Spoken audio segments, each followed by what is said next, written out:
Hey there everyone, this is Michael Duggal with eXp Realty updating you with our Greater Toronto Area real estate numbers. We have all the data extracted from the MLS for the month of January. We're going to look at it together and I'm going to share with you what I'm hearing from being in the market every single day. Looking at this very first chart here, we're looking at is all the data on a month-by-month basis going back to January of 2022. We're looking at the number of sales, active listings, MOI, which stands for months of inventory, which tells us about the health of the market, average price, and DOM, which stands for days on market. First, we'll compare how January performed versus December 2022, and then I'll take you back 12 months ago to see how things have changed as far as the average price and the number of transactions is concerned. So looking at January, the number of sales, very similar to the month of December, and this is very different to see such a similar number of transactions. We would expect to have seen about 4,000 to 5,000 transactions in January. That's typically what takes place, but this definitely tells us that many of the purchasers that were out there before are now on the sideline. And if we compare that activity to where we were about 12 months ago, we can see January 2022, there was about 5,600 transactions.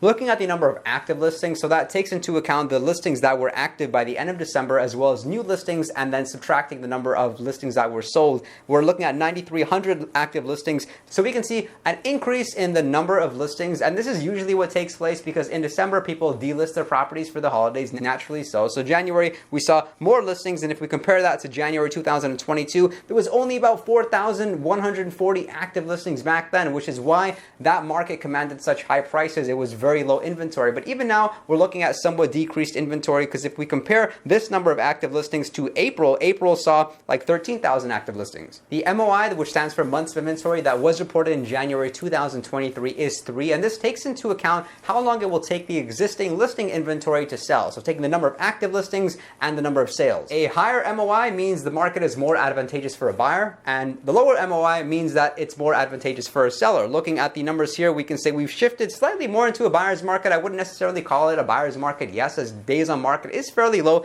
but in January the number was 2.79, and if we compare our current months of inventory 3 to about 12 months ago, it was 0.74, which definitely tells us back then a seller's market. The average price for all transactions in the Greater Toronto Area was $1,040,000, slightly less than the average price in December. It was $1,050,000. However, this really does depend pocket to pocket, property style to property style. There are listings now that we are seeing selling over the asking price, but this could be because of the fact that a lot of sellers have been humbled by this shifted market and have decided to list their property at fair market value. And the average price in January 2022 was $1,240,000. So be prepared for some very scary headlines out there. Make sure that you are connected to a real estate professional that you trust that can clarify things, because news likes to draw people's attention to all the negatives. And of course, in February, what's going to happen is they're going to compare February 2023 to February 2022. But in February 2022, look at the average price, $1,330,000. Looking at DOM now, which stands for days on market, it is the highest we have seen in years at 29 days on market. So from the time a listing commences, it will take 29 days for it to be a firm sale. And this time elapsed does take into consideration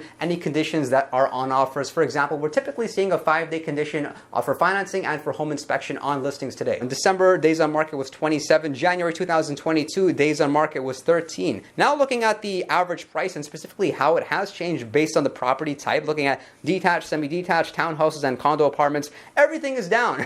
So the detached homes down the most by 23%, semi-detached down by 22.3%, townhouses down by 18%, and condo apartments down by 8.1%, which tells us that if you can afford the mortgage payments, it is still a great time to upsize. If you are a condo homeowner and you are considering getting into perhaps a townhouse or perhaps a semi-detached, maybe a detached property which has one-car garage, we know a lot of those do still sell between $600,000 to $700,000 in the Greater Toronto Area. You will not find a better time to upsize. Of course, only if it financially does make sense to you. Don't just take into consideration the purchase price, but take into account the monthly payments that would be made as far as the mortgage payments and all of your usual expenses. However, if we look at the 5-year historical average price, we can see that the average price presently is higher than where it was in 2021. The average price was reported at $747,000 in January 2019, $838,000 in 2020.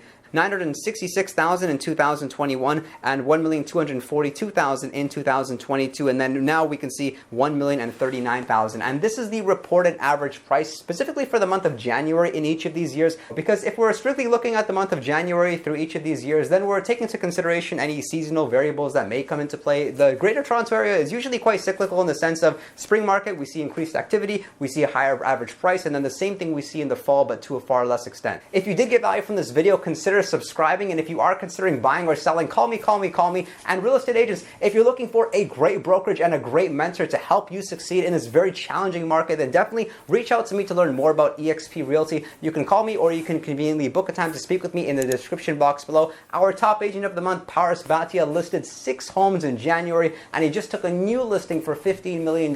You could do it too. Don't forget to follow me on Instagram, where I post over 10 stories a day educating everyone about the real estate market here in the Greater Toronto Area, and also providing them with real estate training, and I look forward to seeing you all next time.